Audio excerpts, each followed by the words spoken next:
happy to be with you and happy to have prayed with you and to offer with you some thoughts on the ministry of catechesis and the work that you do so generously for the people of this local church.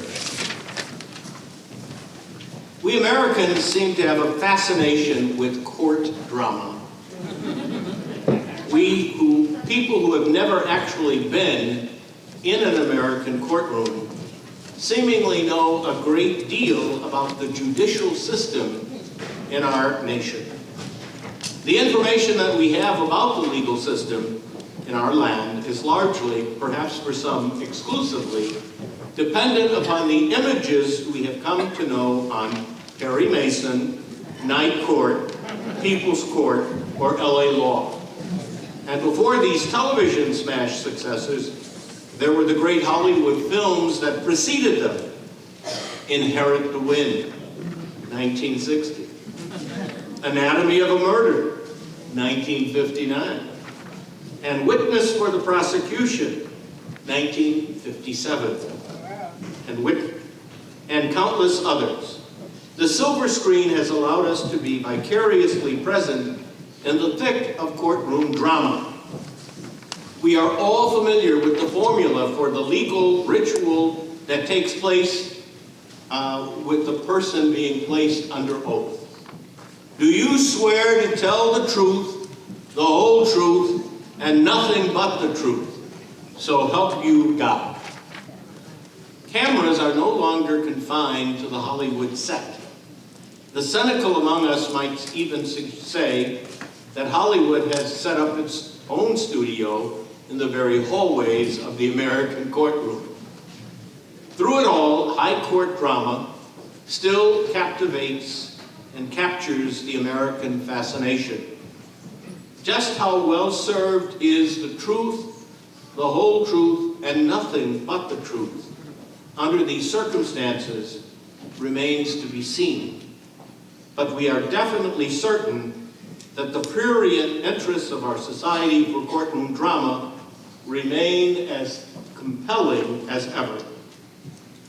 The simple fact remains that truth generally is stranger than fiction, and those who are engaged in the work of catechesis can never forget that you are entrusted with the transmission of the summit of all truth, the truth that is Christ.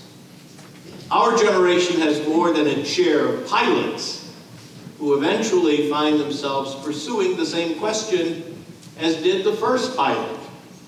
And what is truth? Like the first pilot, our generation, in many instances, has grown accustomed to a notion of relativized or transitional truth.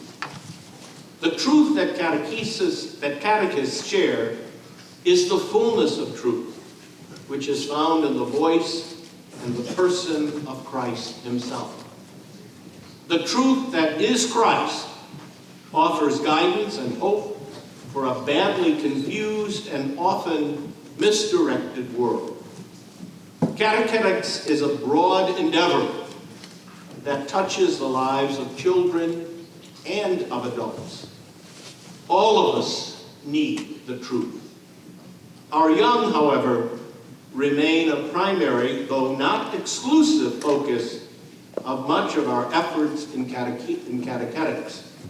And those of you who are active in your parishes know that in addition to transmitting the truth to your youngsters, you have the awesome task of sharing that same truth with their parents. Amen. So many of whom lack a real serious foundation in our faith. Most of my reflections and remarks will be focused on our youth, but I am much aware of the need for more creative approaches to the ongoing religious formation of Catholics in every age. This truth that we profess and proclaim embraces the entire message of salvation that the Church announces in the name of Christ. So sacred is the Church's mission to proclaim the truth, which is Christ, that we take the words of Christ to the 72 disciples to be a particular and personal charge in our mission today. Whoever listens to you listens to me. Whoever rejects you rejects me. And whoever rejects me rejects the one who sent me.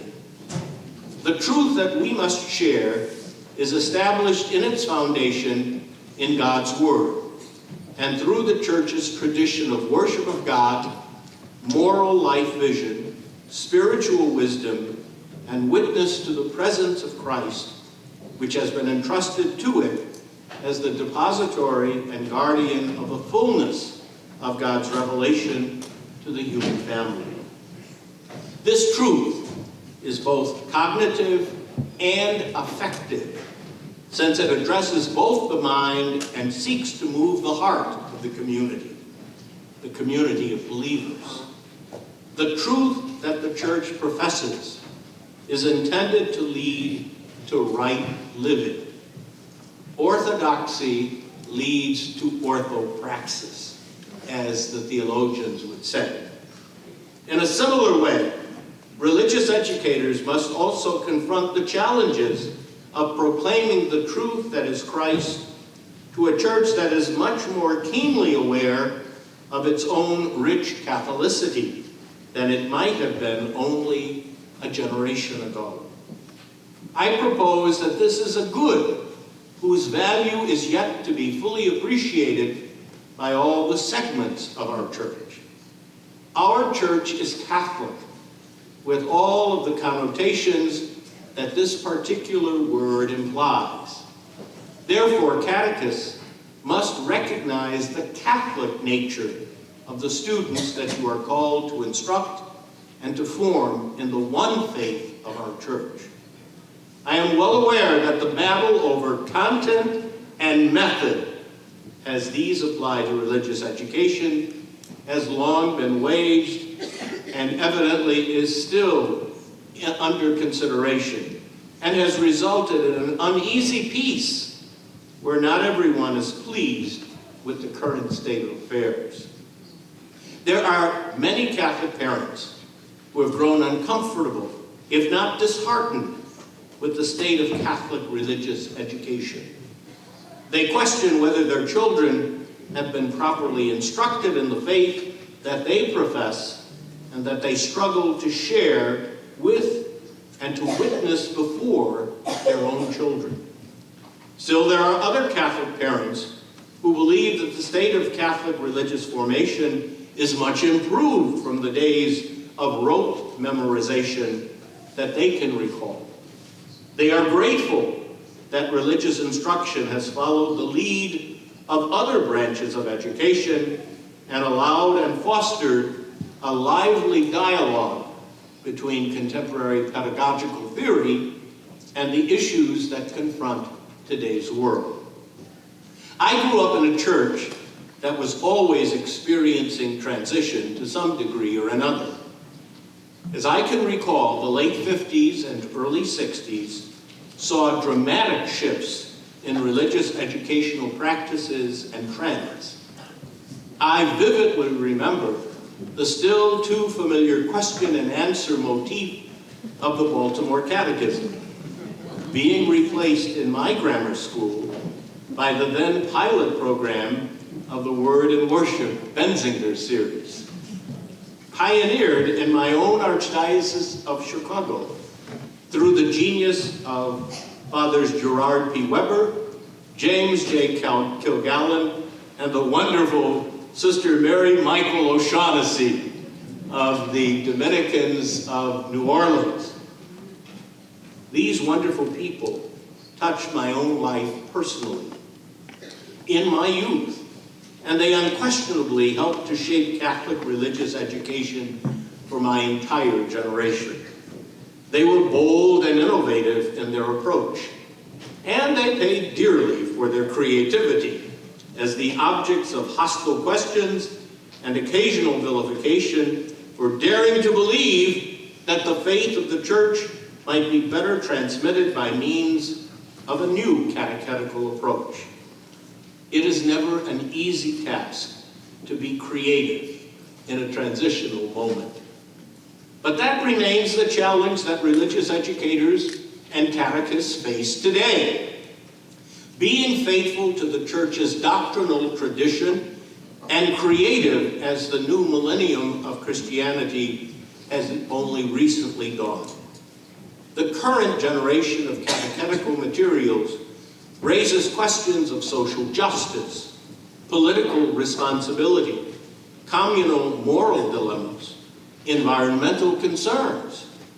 Our young Catholic students were asked to consider the issues of social sinfulness in addition to the questions of personal morality that were regularly emphasized in earlier Catholic religious education programs. The questions of modernity found a way into the religious education classrooms as perhaps never before. All of this resulted in religious formation spending more and more attention on matters that perhaps heretofore existed only on the periphery of Catholic religious thought. Unfortunately, in some instances, doctrinal and dogmatic teachings of the Church were considered, when they were considered, as circumscribed topics that fit neatly or conveniently within the confines of the history of religious thought. Today, all educators are more concerned with the motifs of cultural pluralism and diversity, and all that these entail, which is well and good and more than important. But there still remains the issue for religious educators of what do Catholic students need to know about their own particular religious heritage and doctrinal traditions. In short, what breadth of Catholicism should modern Catholic religious education formation programs attempt to share with our students of today? If our catechetical programs are intended to pass on the truth, which is Christ, then we must ask what dimension of that truth ought to concern itself with the dogmatic and doctrinal heritage of the Catholic Church. In raising these points, I do not wish to overlook the grace-filled spirit of ecumenism that has developed in a special way during the past half-century. Catholics are much more inclined to view ourselves as brothers and sisters to other Christians, as indeed we are, rather than their adversaries. And what a grace that is. There are many wonderfully important areas of our faith life that we share with Christians of other denominations. There are, however, to be sure, also areas that distinguish us from other Christians, and they from us. Catholic religious education cannot simply gloss over these areas which represent a unique ecclesial vision and tradition. Catechetics must acknowledge the still sad divisions that regrettably plague Christianity, as well as the distinctions that separate other religious traditions from us and from one another. Personally, I cannot envision a non-denominational, ecumenical religious formation program that would succeed in doing justice to any particular religious tradition and heritage. Even those programs which are biblically founded still, of necessity, reflect a particular understanding of Scripture, which may or may not coincide with our Catholic understanding of God's self-disclosure. The Word of God is a source of divine truth, which is absolutely unique in its importance for the Judeo-Christian assemblies of faith. Nonetheless, believers all take up this source of God's revelation with particular histories and values that reflect themselves in the way that they differ in their understanding of these divinely inspired words. The matter becomes even more complex when even other religious sacred writings are introduced. The spirit of ecumenism and interfaith respect, which men and women of goodwill long for and foster through the grace of God, is compromised in attempting to equate the sacred written traditions of people as though we could accept them all as equal and interchangeable in every respect. As an African American Catholic, I am keenly aware of the religious heritage that stands as a treasure for my people and for the world at large. Our music of faith, our rhythmic prayer style, our spiritual exuberance, our fiery preaching are all wonderful gifts that inspire us and those who are privileged to pray with us. Looking beyond the style, the tempo, and the congregational spirit, there are still doctrinal differences that distinguish Catholicism from the largely Protestant religious viewpoint that is perhaps admittedly often too quickly held to be synonymous with every expression of the African American religious experience.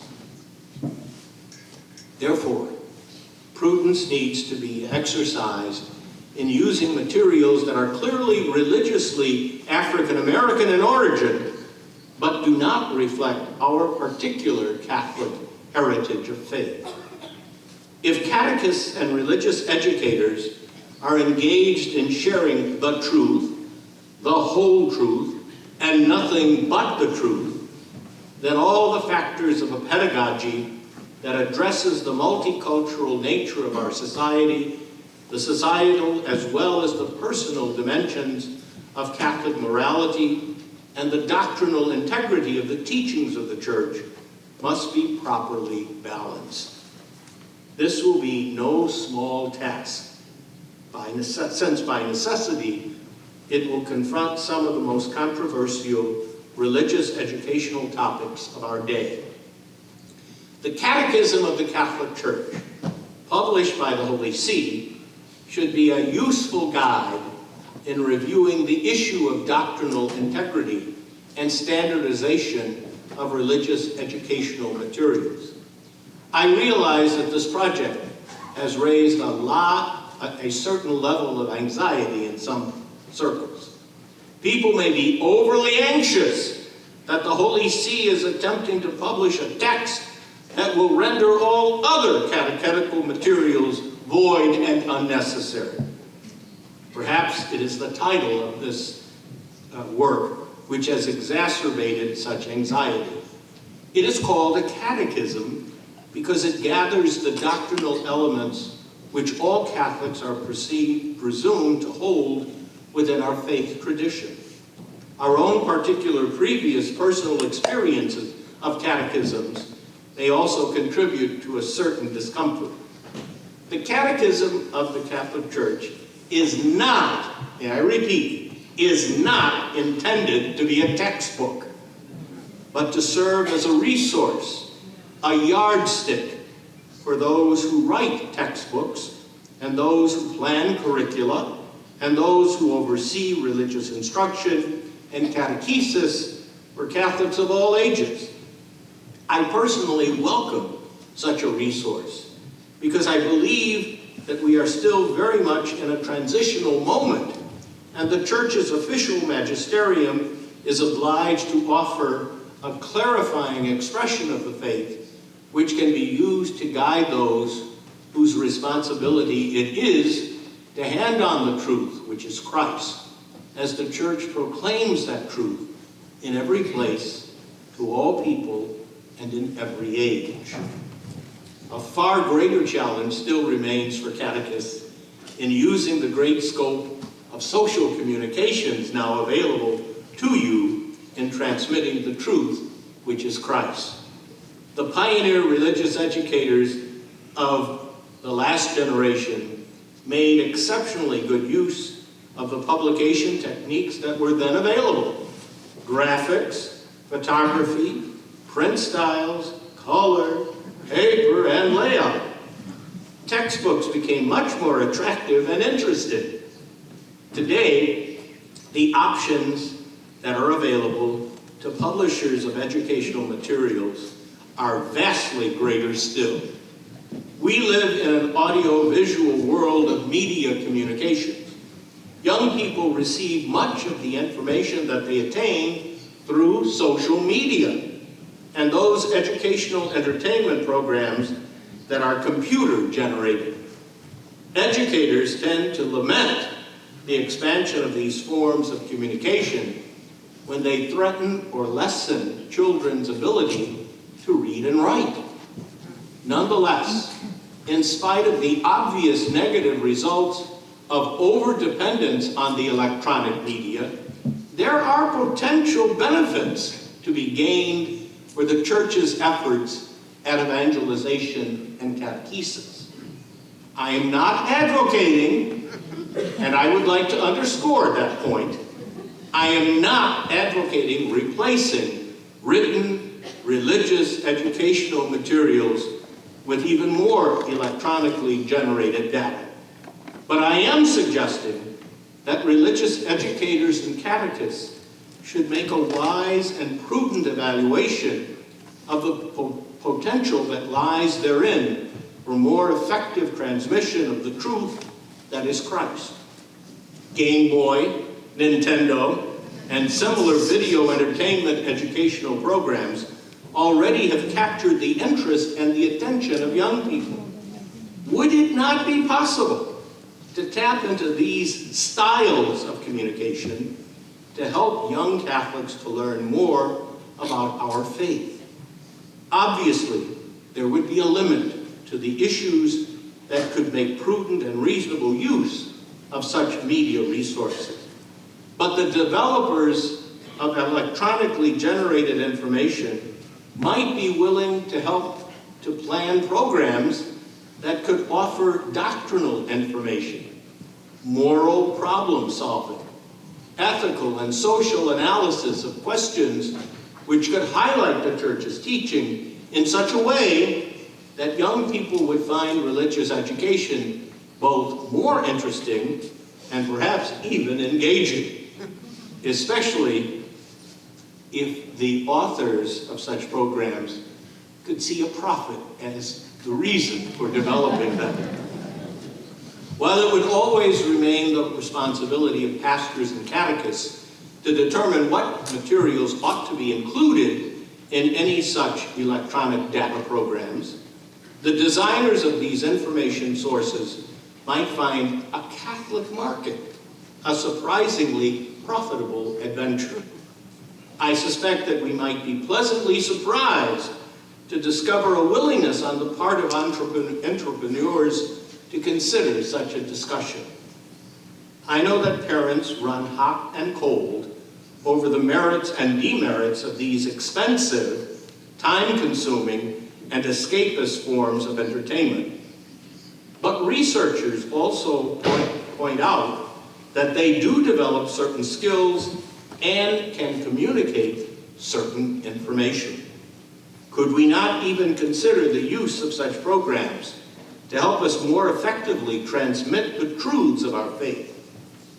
Admittedly, it would take some very creative people to explore such a topic. But if the Church is to proclaim its message of truth, we will have to encourage the creativity of those who share the responsibility to teach and form those born into new ways of learning and appropriating values. The Pontifical Social Communications Council issued an instruction entitled Pastoral Instruction, Aetatis Novae, on social communications on the 20th anniversary of Communio et Progressio, in which I note the following passage, and I quote, "This is from Rome. This is not from Wilton. Along with traditional means such as witness of life, catechetics, personal content, popular piety, the liturgy, and similar celebrations. The use of media is now essential in evangelization and catechesis. Indeed, the Church would feel guilty before the Lord if she did not utilize the powerful means that human skill is daily rendering more perfect. Unquote. Catechists will have to make prudent judgments in evaluating how to use these modern means of communications in their catechetical endeavors. And they will have to decide what elements of catechetics lend themselves to such media resources.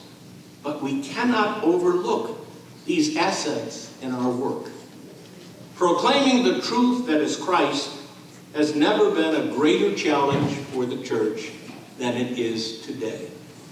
We do not live in a neutral atmosphere, and the antagonistic attitudes to the message of the gospel are legion, and they are increasing.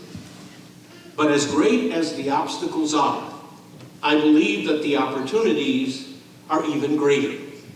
We cannot afford to mislead our young people, and the issues of faith are more complex for every adult Catholic.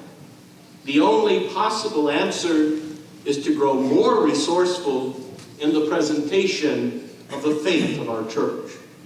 It does little good to pine for a simpler task. In case you haven't noticed, the 1950s are over. The Church is called to be more Catholic today than perhaps ever before, as the message of Christ Jesus remains the only responsible reply to a deeply confused world. The task of the catechist and religious educator has clearly become more complex. It now includes being much more sensitive to the multicultural, multiracial, multi-language identity of our Church. And we here in the Archdiocese and in this assembly this morning reflect that complexity. The vast array of communication techniques have rendered more traditional forms of educational less than universally effective when confronted with the task of attracting the attention and the interest of a generation of younger Catholics who have already grown accustomed to lightning-swift data and electronically creative presentations. The richness of our unique Catholic heritage of faith cannot be forgotten without risk of uncoupling ourselves from the generations of believers before us who trace our Christian identity to the very person of Christ himself and the apostolic commission that was given to the first generation of believers and catechists. It would be easy to choose to address only one of these highly multifarious concerns to the exclusion of all others. But ours is the responsibility of communicating the truth, the whole truth, and nothing but the truth. Christ's Church belongs to each age, to all peoples, to every culture, and our faith heritage can and must be translated into the fabric of these contexts.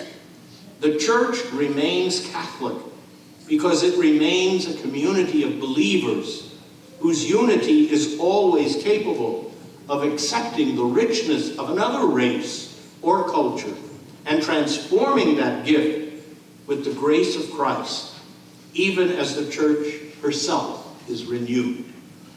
The scientific contributions to communications of our age pose no insurmountable threat to the integrity of the gospel message that we proclaim. The methods that we use to proclaim the truth are of less significance than the message itself that we preach. The challenges that we face are no greater than those which face the Church in other ages. The only question to be answered is how effectively will we address the task that the Church bears in every age, which is to tell the truth, the whole truth, and nothing but the truth, so help us God. And the way that our age shall answer that question is still to be determined. You might just say, the jury is still out. Thank you.